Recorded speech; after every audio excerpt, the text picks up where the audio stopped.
শুধু আমারটা দেখলে আর সে যে আমাকে বিরক্ত করেছে সেটা তো তুমি দেখলে না। এটাকে বলে রোস্টিং করা। আচ্ছা, আমরা দুজনকে সেটা করেছি, রোস্টিং করা হয়। তবে এই রোস্টিং এর আইডিয়াটা কিন্তু শুভ ভাইয়ের ছিল। আচ্ছা আচ্ছা, দর্শক আমরা নতুন একটা তথ্য পেলাম, সেটা হচ্ছে আমরা খুব শীঘ্রই আপনাদের পছন্দের এই দুইজন আর্টিস্টকে দেখবো সম্পূর্ণ রোমান্টিক সিনেমায়, সেখানে বিয়ে করিয়ে দিবে মিঠু ভাই বলে দিয়েছে আজকে। তবে ওই বললাম আর কি। মন্দিরা, তুমি যেটা একটু আগে বলছিলে যে তুমি শুটিং সেটে একদমই বলা যায় সবচেয়ে সুইট পারসন, একদমই কথা বলো না, দুষ্টুমি করো না।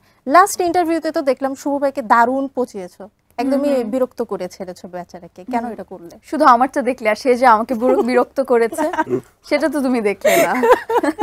এটাকে বলে রোস্টিং করা। আচ্ছা, আমরা দুজনকে সেটা করেছি, রোস্টিং করা হয়। তবে এই রোস্টিং এর আইডিয়াটা কিন্তু শুভ ভাইয়ের ছিল। আচ্ছা আচ্ছা, এবং দারুণ প্রমোশন ছিল, দারুণ হয়েছে এবং ভাইরালের পর্যায়ে চলে গেছে।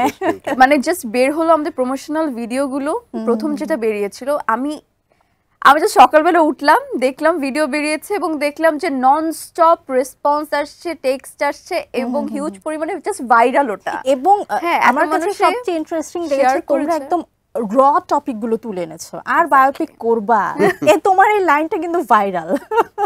না না, এটা কি ঠিক একটা শিল্পীকে পলিটিক্যাল জায়গা দিয়ে বিচার করা? কখন সে ক্যারেক্টার প্লে করছে, তাই না? সে তো পলিটিক্স করে না, এমপি পদে দাঁড়ায় নাই বা কোনো টাকাই করে না, কখনোই না। এখন শিল্পীর সত্তাই হচ্ছে বিভিন্ন সময় নিজেকে ভাঙা গড়া, তার মধ্য দিয়ে। সো ডেফিনেটলি আমরা এই জিনিসটা থেকে বিরত থাকবো, এটাই আসলে প্রত্যাশা।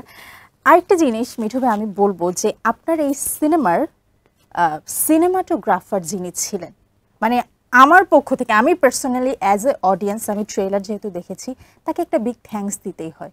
সবার মনে একটা প্রশ্ন, আমি বেশ কিছু রিভিউ দেখছিলাম, সেখানে সবাই প্রশ্ন করছিল যে এই আইডিয়াগুলো আসলে কার ছিল, যে এত সুন্দর সিনেমাটোগ্রাফি বাংলাদেশের ইন্ডাস্ট্রিতে খুব কমই হয়েছে, এবং ডিওপির এটা কি আসলে গুণ ছিল না আপনার দৃষ্টিতে ছিল?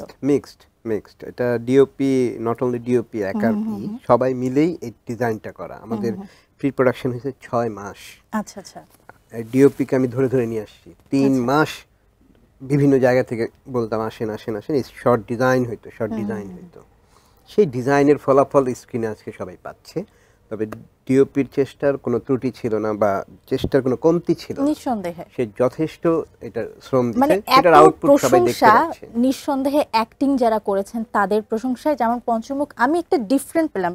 এই পর্যন্ত তো বেশ কয়েকটা সিনেমা রিলিজ হয়েছে, আমরা শাকিব খানের বিভিন্ন সিনেমার ভিএফএক্স নিয়ে খুব প্রশংসা পেয়েছি, বাট নন কমার্শিয়াল এই একটা সিনেমা আমি নিজে রিসার্চ করে যেটা পেলাম, পাবলিক একটা জিনিস খুব সুন্দরভাবে দেখেছে, সেটা হচ্ছে সিনেমাটোগ্রাফি।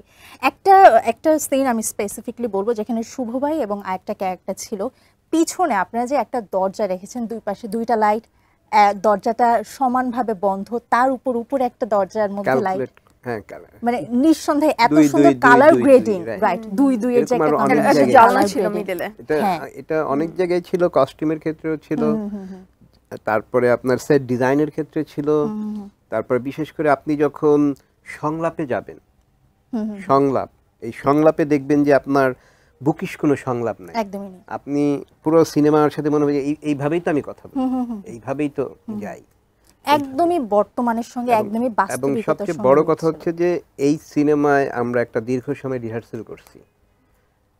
সিনেমার রিহার্সাল যে একটা পার্ট হইতে পারে, এখন অনেক সিনেমা হয়তো হয়, অনেক হয় না, আমার সিনেমায় ছিল প্রপার। সেটা আরিফিন শুভ, বাবু ভাই থেকে শুরু করে সবাই রিহার্সালে।